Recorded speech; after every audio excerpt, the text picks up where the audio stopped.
Sebelum bersama-sama membaca serta belajar firman Tuhan hari ini, kita meminta pertolongan kepada Tuhan, kita berdoa. Terima kasih ya Tuhan untuk kasih dan penyertaan-Mu yang terus kami rasakan dalam kehidupan kami. Sepanjang malam Tuhan boleh menjaga kami dalam tidur dan istirahat kami, dan pagi hari ini kami semua boleh dibangunkan dalam keadaan sehat, dalam keadaan kuat. Itu semua karena kasih dan kemurahan Tuhan yang terus kami rasakan dalam kehidupan kami. Kami semua anak-anak-Mu yang boleh datang ke tempat ini ya Tuhan, merindukan firman-Mu. Kami semua hendak membaca serta merenungkan firman-Mu dan belajar firman-Mu bersama-sama. Biarlah ya Tuhan, Engkau yang akan memberkati kami, memberkati telinga pendengaran kami, agar senantiasa firman-Mu ini boleh kami dengarkan dengan baik. Kami boleh membuka hati kami, benih-benih firman-Mu boleh jatuh di setiap hati kami, boleh berakar, boleh bertumbuh, dan kami semua boleh menjadi pelaku-pelaku firman dalam menjalani kehidupan kami sehari-hari sebagai anak-anak terang. Hamba-Mu ya Tuhan yang akan menyampaikan firman-Mu di tengah-tengah anak-anak-Mu pada saat ini. Engkau yang akan memberkati hamba-Mu, memberikan hikmat dan tuntunan Roh Kudus-Mu, agar hamba-Mu senantiasa dimampukan dalam berkata-kata. Menyadari keterbatasan hamba-Mu sebagai manusia biasa ya Tuhan. Hamba-Mu lemah, hamba-Mu penuh dengan dosa, tetapi hamba-Mu percaya bahwa Tuhan yang akan senantiasa memperlengkapi dan boleh menyampaikan firman-Mu pada pagi hari ini dengan baik. Tuhan, kami semua rindu mendengarkan firman-Mu, bersabdalah di tengah-tengah kami. Di dalam nama Tuhan Yesus kami berdoa. Amin. Ya. Selamat pagi. Selamat pagi. Luar biasa. Ulang-ulang. Selamat pagi. Luar biasa. Minggu lalu siapa yang di sini? Harusnya. Nah, semua tidak menjawab. Tidak datang. Oke. Ya, firman sama-sama kita akan belajar tentang firman Tuhan hari ini, dan cerita hari ini masih berkelanjutan dari minggu-minggu yang lalu. Kalau minggu lalu firman Tuhan tentang apa? Yang diceritakan oleh Kakak Agustin, nggak usah lihat bukunya. Tentang siapa? Karena setahu kakak, dari minggu kakak melayani itu tentang hakim-hakim. Nah, minggu lalu hakim siapa yang diceritakan?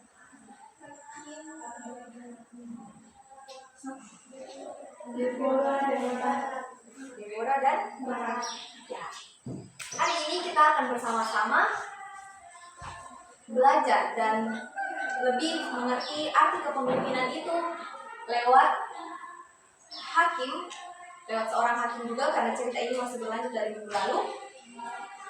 Dan hakim ini bernama Gideon. Siapa yang sudah pernah dengar namanya Gideon? Ada temannya yang namanya Gideon? Tidak ada? Ya.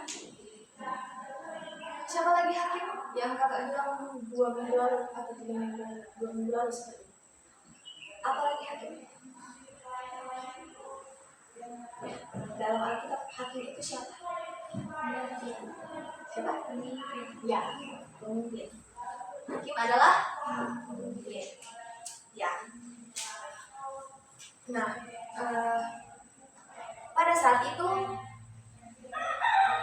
orang Israel ini kembali.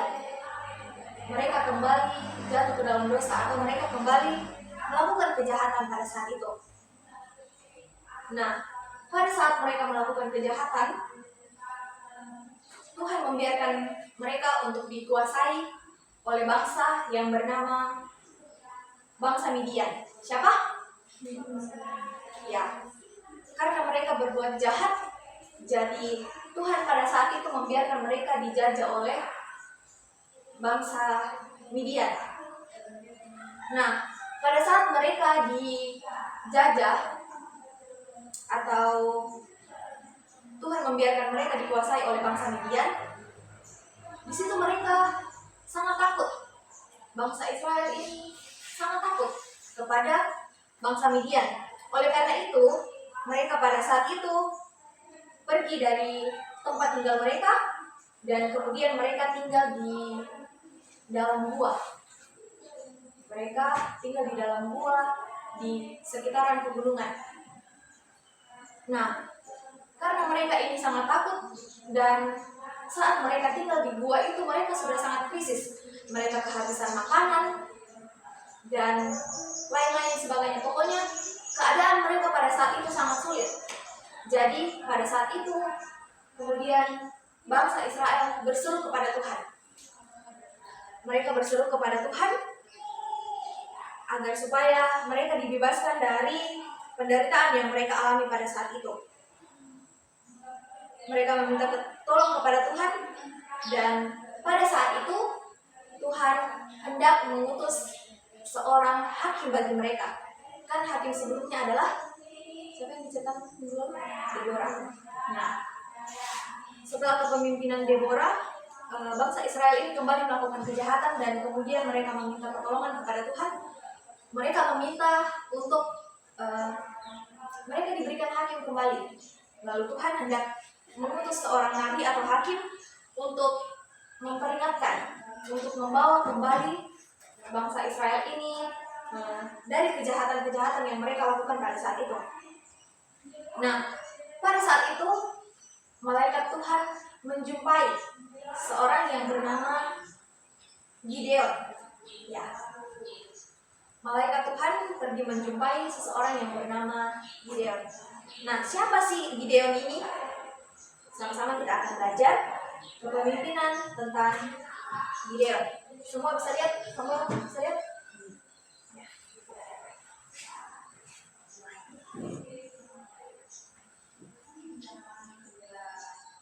Nah, kita akan bersama-sama belajar tentang kepemimpinan hakim atau Nabi Gideon pada saat itu. Nah, siapa sih Nabi Gideon ini?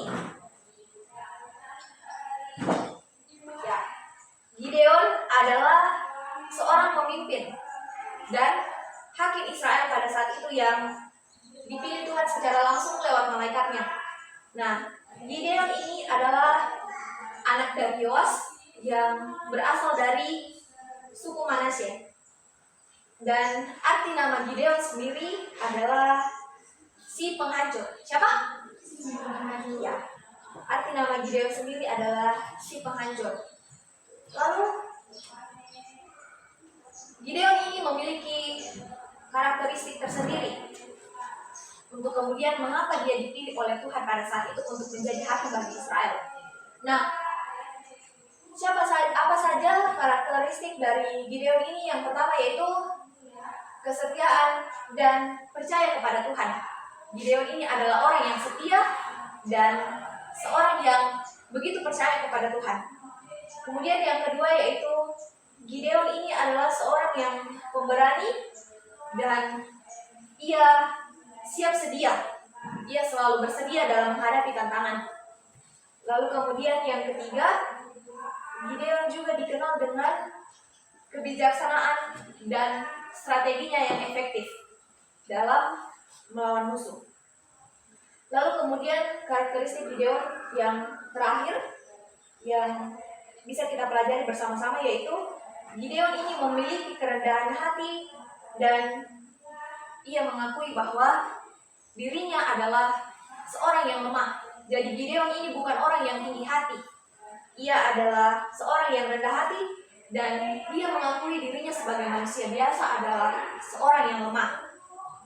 Lalu kemudian yang berikutnya yaitu kita mempelajari tentang awal dari kepemimpinan seorang Gideon. Nah, Gideon dipanggil oleh Tuhan untuk memimpin Israel untuk kemudian melawan bangsa Midian pada saat itu yang menjajah Israel, yang menindas Israel selama 7 tahun lamanya. Nah, saat awal dipilih menjadi hakim, Gideon sempat meragukan dirinya. Saat ia dipilih oleh Tuhan dan ia diberitahu bahwa ia akan menolong bangsa Israel untuk berperang melawan orang Midian, pada saat itu Gideon sempat ragu akan dirinya. ia sempat meragukan dirinya karena ia merasa bahwa ia berasal dari suku yang paling kecil, kaum yang paling kecil, dan pada saat itu dia masih sangat muda untuk menjadi seorang pemimpin. Jadi di situ Gideon sempat meragukan dirinya sendiri. Nah, adik-adik yang sama dikasih oleh Tuhan, siapa di sini yang sudah jadi pemimpin? Siapa di sini yang sudah pernah jadi pemimpin? Entah itu jadi ketua kelas, entah itu ketua kelompok yang paling kecil, atau siapa ketua kelas remaja di sini? Samuel? Iya Kak Samuel? Oh, belum, masih salah. Pada saat adik-adik ditunjuk untuk jadi pemimpin, apa yang timbul dalam benak diri adik-adik? Apakah langsung maju berani atau masih ragu-ragu dulu baru kemudian maju? Kalau di sekolah biasanya kan disuruh atur barisan, siapa yang sudah pernah disuruh atur barisan di sekolah? Atau dalam upacara biasa jadi pemimpin upacara di sekolah? Belum ada yang pernah? Ya, lain kali harus coba. Karena dari hal-hal kecil seperti itu, kita bisa menjadi seorang pemimpin. Dan kalau kita menjadi seorang pemimpin, kita jangan ragu. Seperti Gideon, kita jangan meragukan diri kita. Karena selalunya itu kalau kita ditunjuk berarti kita dianggap mampu oleh orang-orang. Jadi jangan ragukan diri adik-adik. Pada saat adik-adik semua disuruh untuk pimpin barisan barangkali, atau disuruh jadi ketua kelas, atau mungkin ketua kelompok, atau mungkin yang cewek-cewek biasanya disuruh pimpin lagu. Nah, jangan ragu terhadap diri adik-adik. Kita lanjut. Tetapi Tuhan meyakinkan Gideon dengan tanda-tanda yang diberikan Tuhan pada saat itu. Nah, supaya diskusi kita pada pagi hari ini lebih atraktif, kakak mau kasih tugas. Jadi pada pertemuan minggu depan, kakak akan tanya tentang tanda-tanda yang diberikan oleh Tuhan kepada Gideon pada saat itu, supaya ia tidak meragukan dirinya. Semua boleh catat mungkin. Jadi tugasnya minggu depan. Nanti sama teman-temannya. Iya.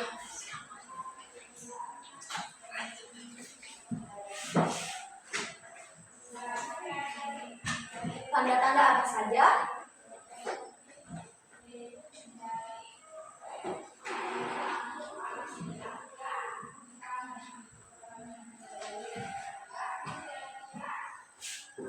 Tanda-tanda apa saja yang diperlihatkan Tuhan?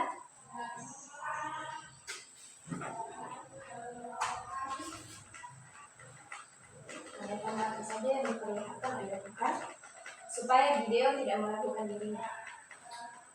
Supaya Gideon tidak meragukan dirinya.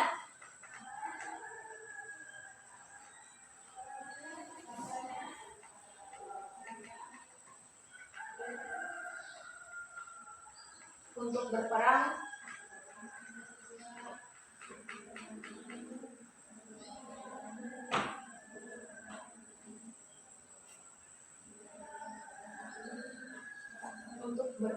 melawan orang Midian.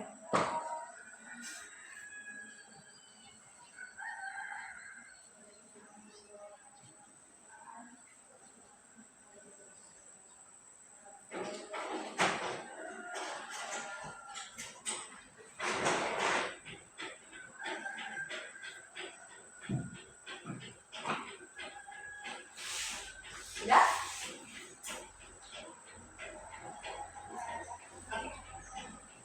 Jadi itu dikerjakan dan dikumpul minggu depan ya.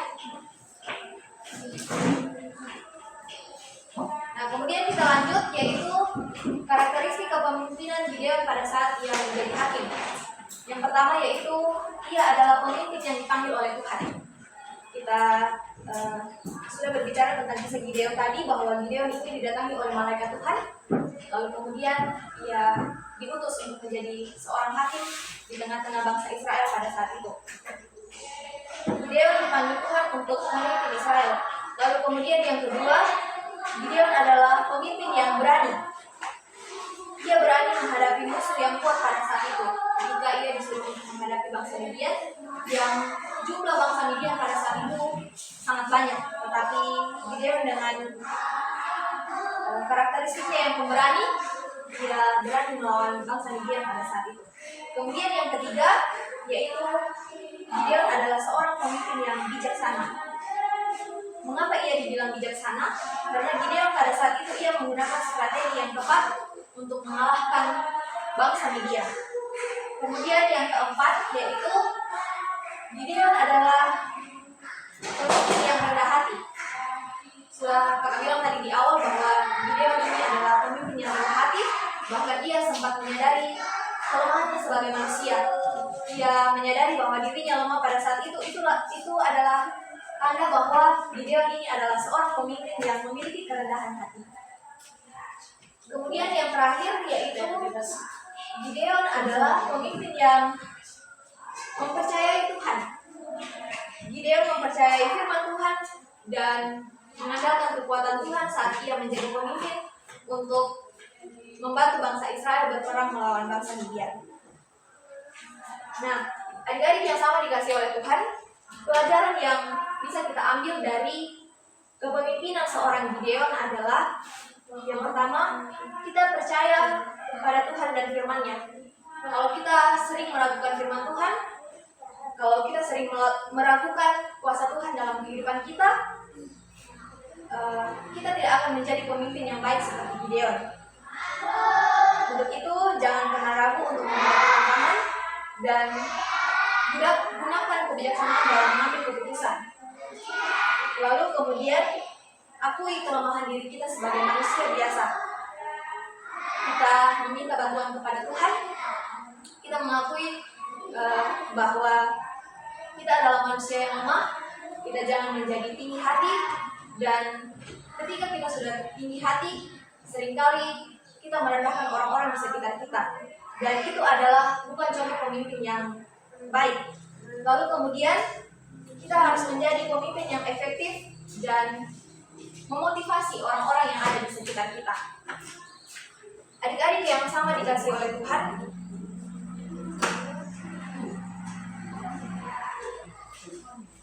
Tuhan menyuruh Gideon pada saat itu untuk mempersembahkan kurban kepada Tuhan dan menghancurkan berhala-berhala yang disembah oleh bangsa Israel pada saat itu. Tuhan menyuruh Gideon untuk mempersembahkan kurban di tempat-tempat Israel menyembah berhala pada saat itu. Lalu kemudian Tuhan mengingatkan kepada